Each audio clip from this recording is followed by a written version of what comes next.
السلام علیکم ورحمۃ اللہ وبرکاتہ۔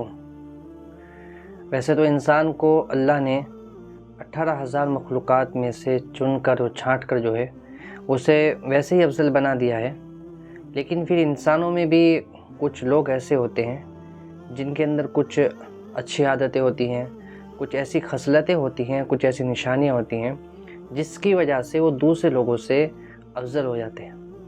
تو 5 ایسی نشانیاں ہیں، جس انسان کے اندر بھی وہ چیز ہوں گی، وہ 5 نشانیاں ہوں گی یا 5 خصلتیں اس کے اندر ہوں گی تو دوسرے انسانوں سے افضل ہو جائے گا۔ آئیے جانتے ہیں وہ 5 نشانیاں کون سی ہیں۔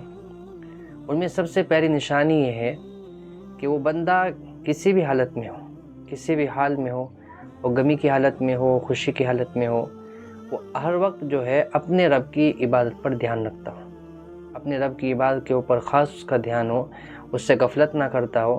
غمی کا موقع ہو، خوشی کا موقع ہو، پریشانیوں کا موقع ہو، تو ہر وقت اصل یہ ہے کہ وہ اپنے رب کی عبادت پر خاص کر دھیان رکھتا ہو۔ تو یہ افضل انسان کی پہلی نشانی ہے کہ وہ اپنے رب کی عبادت پر خاص دھیان رکھتا ہو۔ دوسری نشانی یہ ہے کہ اس کا نفع لوگوں کے لیے عام ہو۔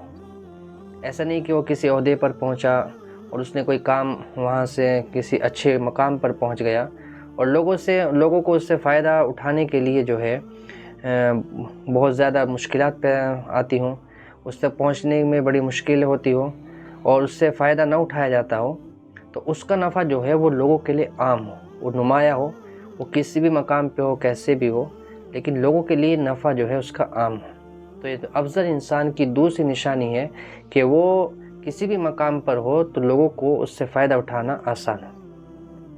تیسری نشانی جو افضل انسان کی ہے وہ یہ ہے کہ لوگ اس کے شر سے محفوظ ہوں۔ اگر وہ ظالم ہے، وہ کوئی کسی اور ایسے عہدے پر ہے کہ جس سے لوگوں کو اس سے بڑا نقصان ہوتا ہو، لوگ اس کے شر سے ڈرتے ہوں اور اس سے خوف زدہ رہتے ہوں، تو یہ افضل انسان نہیں ہے، بلکہ افضل انسان یہ ہے کہ لوگ اس کے شر سے محفوظ ہوں۔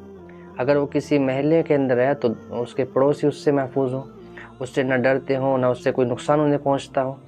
اور اگر وہ کسی سوسائٹی کے اندر رہ رہا ہے تو لوگ اس سے وہاں سے بھی اس کے شر سے محفوظ ہوں۔ گھر کے اندر رہ رہا ہے تو گھر والے بھی اس کے شر سے محفوظ ہوں۔ تو جو بھی اس کے آس پاس لوگ ہیں یا جو بھی آدمی اس سے ملتا جلتا ہے تو وہ سب کے سب اس کے شر سے محفوظ ہو، اس کی برائی سے محفوظ ہو، یعنی انہیں کسی بھی طریقے کوئی ڈر اور خوف نہ ہو، انہیں ڈر خوف نہ ہو کہ اس سے ہمیں نقصان پہنچ جائے گا۔ تو یہ افضل انسان کی تیسری نشانی ہے کہ لوگ اس کے شر سے محفوظ ہوں، انہیں کسی طرح کوئی نقصان نہ پہنچے۔ اور چوتھی نشانی یہ ہے کہ وہ اللہ کے علاوہ لوگوں سے امید نہ رکھتا ہو، لوگوں سے کوئی توقع نہ ہو، لوگوں سے کوئی امید نہ ہو، بلکہ اس کی امید اور توقع جو ہے وہ اللہ سبحانہ و تعالیٰ سے ہو، لوگوں سے کسی بھی طرح کی کوئی امید نہ رکھے۔ چوتھی نشانی اور جو افضل انسان کی ہے وہ یہ ہے کہ وہ ہر وقت ہر آن میں جو ہے اپنی موت کو یاد رکھتا ہوں۔ ایسا نہیں کہ خوشی کا موقع ہے تو موت کو بھول گئے، غمی کا موقع ہے تو موت کو یاد کر لیا، کچھ اور اچھے حال پہ پہنچے تو موت کو بھول گئے۔ جو انسان اپنی موت کو ہمیشہ یاد رکھے گا تو وہ بہت ساری برائیوں سے، بہت ساری چیزوں سے بچ جائے گا۔ اس لیے کہ اللہ کے رسول صلی اللہ علیہ وسلم نے فرمایا کہ خواہشات کو توڑ دینے والی چیز جو ہے وہ موت ہے، اس لیے موت کو کثرت سے یاد رکھو۔ اسے جو شخص موت کو ہمیشہ یاد رکھے گا تو وہ بہت ساری برائیوں سے بچ جائے گا۔ اسے ہر وقت یہی فکر رہے گی کہ تو آج یہ کام کر رہا ہے، ہو سکے کل تجھے میسر ہو یا نہ ہو، کل تک تو زندہ رہے یا نہ رہے، شام تیری ہو یا نہ ہو۔ تو جو انسان موت کو یاد رکھے گا اسے برائیوں سے بچنا آسان ہو جائے گا۔ تو یہ تھی وہ 5 نشانیاں کہ جس انسان کے اندر یہ 5 نشانیاں ہیں وہ تمام لوگوں سے جو ہے وہ افضل ہے۔ اللہ سے دعا کرے کہ اللہ ہمیں بھی یہ 5 خصلتیں اپنے اندر پیدا کرنے کی توفیق عطا فرمائے۔